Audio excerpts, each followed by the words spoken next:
Well, it's a beautiful day, so I decided to take it outside and mix it up a little bit. So some more Model 3 news for you viewers out there. So first things first, Ken and I are going to be doing our Model 3 Owners Club show. We'll be filming that on Tuesday. So look for that episode a little bit later in the day on Tuesday, perhaps Wednesday morning. So we'll get around to that as soon as we can. Tesla's announced that they now have an adjusted 373,000 reservations for the Model 3. There were about 8,000 cancellations and about 4,000 duplicates. Remember, the maximum amount that anybody could reserve was 2 cars, so they had about 4,000 or so that were pulled out of the system because of people exceeded the limit.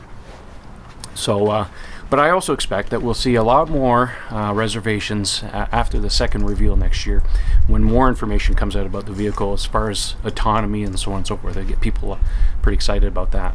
Second bit of information and news, Tesla has hired Peter Hock-Holdinger from Audi. He's a 22-year veteran from working at Audi, and he was responsible for the A4, the A5, and the Q5 vehicles.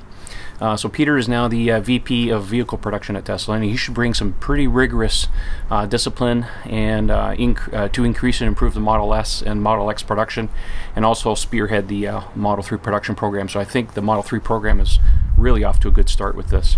Tesla also had a supplier test drive day at the Fremont factory on May 13th. Potential suppliers were treated to Model 3 test drives with the silver prototype. I think this is important because getting suppliers excited about the car and seeing what they will end up producing is a pretty good motivator. So we should be able to get some more information about that in the coming months as we go. Lastly, Tesla has also announced, as expected, that they were going to issue some more stock, to about $2 billion worth of common stock to help fund the Model 3 program. It's also particularly interesting to note because Elon himself will exercise an astonishing 5.5 million shares of stock at the current trading prices, which will net about $1.1 billion to help fund the program himself out of his own pocket, so to speak. So talk about putting your money where your mouth is. So he will have to sell some stock to cover his tax obligations, but he will also donate 1.2 million shares to charity. So we're off to a good start. We're going to get some funding for this thing and go from there. So as I mentioned before, it's outside, it's a beautiful day, and I want to mix it up a little bit. We'll cover some more Model 3 news and EV news in the Model 3 Owners Club show that I'm going to do with Ken this week. But today I want to take a little bit of time and maybe go back in time and talk about Tesla's very first car. Some of you may think that the Model S was Tesla's first vehicle, but it's not true. That distinction goes to the Roadster. Now, the Roadster was a small 2-seat sports car that was manufactured between 2008 and into early 2012, before the Model S came out. So I want to go back and talk about the Roadster a little bit, and hopefully that the timeline that I'm going to be speaking about, because I'm going to throw a lot of dates in there, will help put Tesla's ability to move quickly into a little bit more perspective. A little bit of history. Tesla was founded by Mark Tarpenning and Martin Eberhard in July of 2003, and these two had started a company making ebook readers before the Kindle.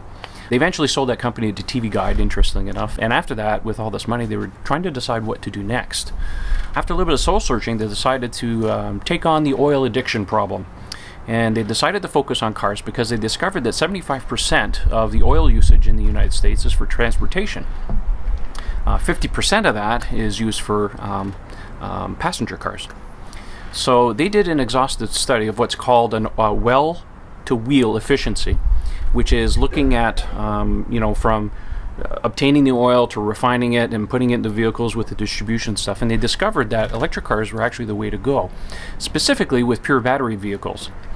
When GM canceled the EV1 program and crushed them all, right around this time, they discovered that the EV1 was the only car in 30 years that GM had sold to people that had income brackets that were on average about $250,000. So they thought to themselves, we have an opportunity here maybe to make, because this is new technology, that they had an opportunity to build a sports car that had a lot of the EV advantages, like acceleration performance, and to build a business model that would allow them to drive the cost of subsequent cars as volumes grew and costs dropped. So after looking around, Tesla found a company called AC Propulsion Systems, and they commissioned to do a study on the 18650 battery, the lithium battery cell, that was in common use in laptops at the time. Now, today's laptops mostly use lithium polymer prismatic cells. Those are the pouch ones, the little square ones. They also discovered in their research that most of the car business was doing more and more outsourcing, where car manufacturers really mostly build, if anything, really the bodies. They do final assembly and engine manufacturing. Everything else in the car industry is made by third-party companies using off-the-shelf parts. So in theory, they thought that they could potentially access all these parts, so they didn't have to make that much of the car. Of course, that turned out to be a bit of a mistake, but you know, that's water under the bridge at this point, so we'll get more into that as we go. They decided that because of this fact, that they could contract out the building of a vehicle for the most part to a small contract manufacturer, and they landed in the lap of a company called Lotus in England. And they settled on the Lotus Elise, which is the little sports car. I'll put a picture up so you can see and compare it with the Roadster so you can see the similarities. It actually turns out that at the end of the day, there's only about 10% of the parts that are shared between the two cars because of the massive design changes that Tesla did to the vehicle. So they had a contract of about 2,600 gliders. Now the glider is basically the vehicle minus the drivetrain. And Tesla would build the batteries, the motors, the power electronics, and contract out the transmission to an outside company, and that turned out to be a big mistake. I'll talk about that more later. And at about that time, Elon also became the largest investor in the company in April 2004. J.B. Straubel, who's still at the company today, who's chief technology officer at the company, came on board around the same time. By July of 2004, they started working on the Mule, based on a Lotus Elise that was kind of landlocked. It was imported, couldn't be exported, so on and so forth. So they ripped out the motor, and around that time, they had their battery pack design ready by about November of that year. So then they had a design contest internally to try and figure out what the car was going to look like. And in December of 2004, that was won by a gentleman named Barney Hatt, and he was working at Lotus at the time. So now we come in, and we're in January 2005, and they'd made a small-scale clay model. And then they went out to get more funding in February because they'd run out of money again. By this time, it was easier to raise some money because they had a mule to take investors along for a drive and get them excited about the vehicle. Then in April 2005, they went to a full-scale clay model, which was finally completed in June after a lot of different iterations and design changes of the vehicle. In July, they started aerodynamic testing in wind tunnel with a plastic model of a Roadster. They don't use the clay models for aerodynamic testing. It's too large and heavy and bulky and too fragile. So they use they CNC mill a large block of plastic into a Roadster. Interesting enough, they still own that plastic Roadster, and I believe it's on display either at the Fremont factory or the Menlo Park showroom. I'm not 100% sure. I haven't visited either one of them, but I believe it's down there still, and they have it on display. So the new Mule and the new drivetrain and the body with the new body styling was completed in January 2006. And then the first 10 engineering prototypes were made in April of 2006. So by May of 2006, they needed to raise more money again, even though they were still mostly operating in secrecy. It was a very well-kept secret of what they were doing. Then in July 2006, they launched publicly, and that generated a lot of attention with the public. Then in August, they conducted crash testing. A little note about crash testing. These days, cars manufacturers do all their crash testing in computers, and they only crash test physical cars, maybe 1, 2, 3 of them, and it's only to validate the computer models. That's how good the software's gotten these days, so they don't waste a lot of money on crash testing. Then in October of 2006, they did a lot of durability testing on these roads, cobblestone roads, and those simulate basically 10 years worth of wear and tear on a car in about 6 months worth of time. And that's when some of the problems started. See, they had originally designed a 2-speed manual transmission for the Roadster. And at that time, when they started doing the durability testing, that's when a lot of the problems started to crop up in the 2-speed transmission. In January 2007, they started conducting cold weather testing in Sweden on frozen lakes. They were doing traction control and ABS tuning. Because Tesla actually replaced most of the hardware systems in the car with software, they were able to do all the fine tuning within a few days rather than doing their testing and then going back, make design changes, come back a few weeks later and do some more testing. This astonished a lot of the people that were at the test track at the time on the lake. They'd never seen that done before, and actually a lot of that still continues with Tesla today because they were able to iterate very quickly inside the company because of the software nature of the vehicle.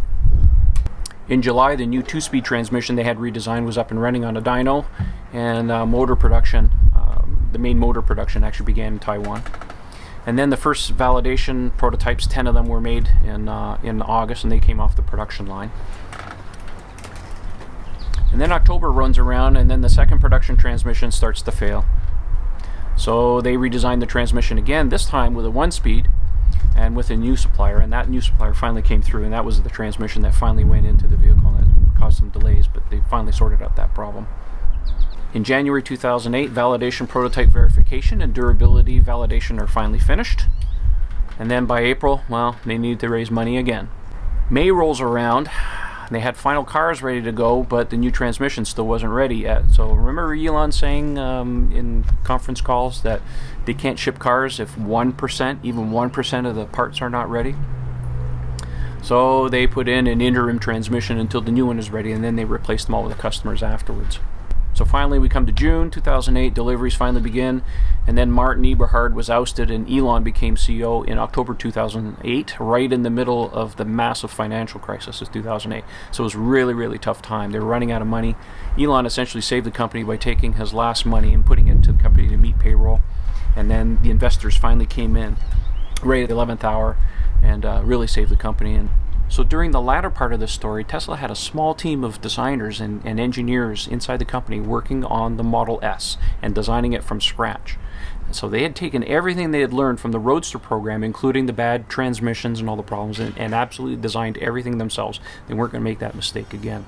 So as you can see throughout the story, that you understand that Tesla is a very vertically integrated company, and they're not afraid of taking on challenges internally if suppliers can't meet to the demand. So I think this really ties in a lot to the Model 3 program in the statements that Elon says that if a supplier is not ready with their parts and stuff, they're fully prepared to be able to build those parts internally if need be. Hopefully it won't come to that. But anyways, that's all the news I have for today. So look for our Model 3 Owners Club show coming out late Tuesday or sometime on Wednesday. Don't forget to follow us on Twitter, our online store as well. We have some apparel, some nice t-shirts and some hats to show off your Model 3 reservation to friends and family. So anyways, thanks for watching, and we'll talk to you soon.